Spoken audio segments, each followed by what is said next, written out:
नमस्ते दोस्तों। आज गुरप्रीत सिंह जी करके हैं, पंजाब के हैं। तो उनसे फ़ोन, उनके मैसेज तो पहले आए ही थे और मैसेज में ही उन्होंने बता दिया था कि उनके साथ में क्या बीती है।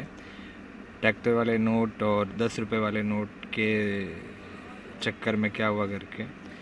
तो आपको मैं कुछ सुनाना चाहता हूँ जो उन्होंने मुझे मैसेज भेजा था।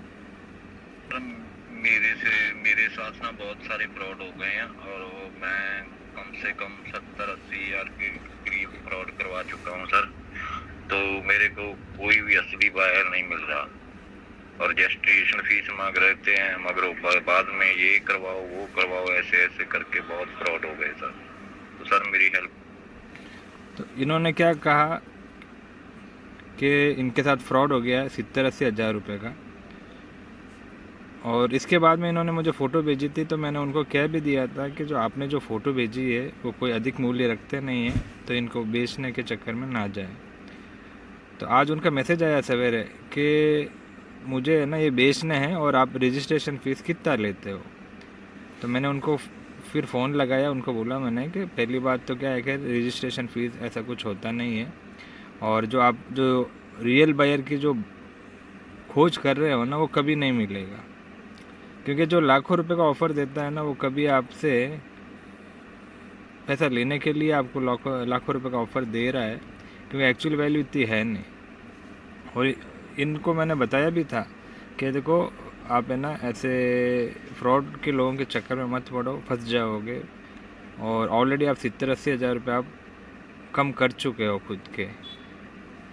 तो आप सबसे बार बार निवेदन कर रहा हूँ मैं कि ऐसे लोगों के चक्कर में मत पड़ें, क्योंकि कोई भी आपको लाखों रुपए घर बैठे नहीं देगा।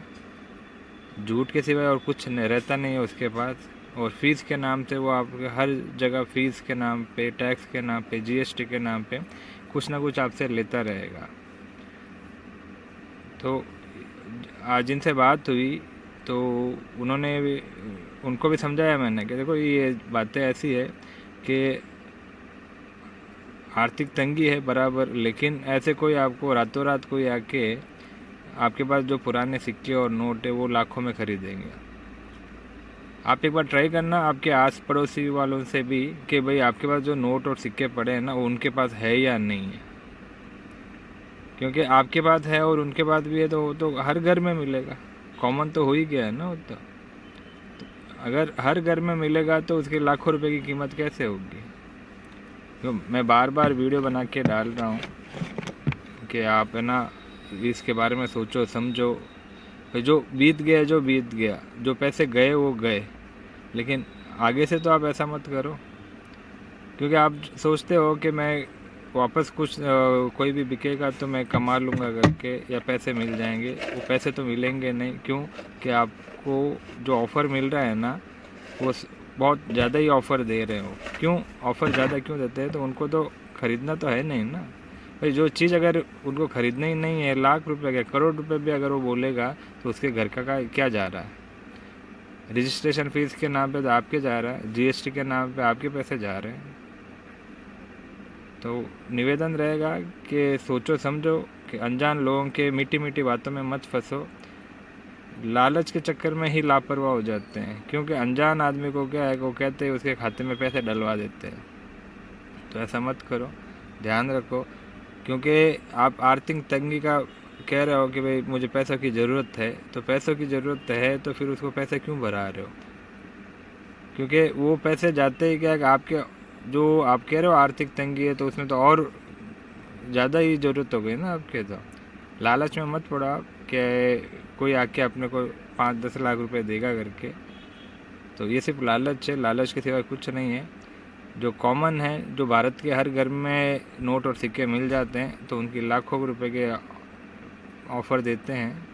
जैसे 5 रुपये का ट्रैक्टर की बात है, नया ख़रीदने जाओ तो 7-8-10 लाख रुपए में नया ट्रैक्टर मिल जाता है और उसके 15-20 लाख रुपए ऑफ़र देते हैं। तो ऐसे लोगों को कैसे समझाएं कि जब 8-10 लाख का ट्रैक्टर ही मिल जाता है तो 5 रुपये नोट के पीछे जो सिर्फ ट्रैक्टर का फ़ोटो है उसके 15-20 लाख रुपए कौन देगा। तो इसके लिए आपसे बार बार निवेदन रहता है, और ये मैं वीडियो बना के डालता हूँ इसीलिए, ताकि क्या है कि आप अपने पैसे बचा लो करके। अगले वीडियो में आपको और कुछ ना कुछ तो नई जानकारी दूंगा। धन्यवाद।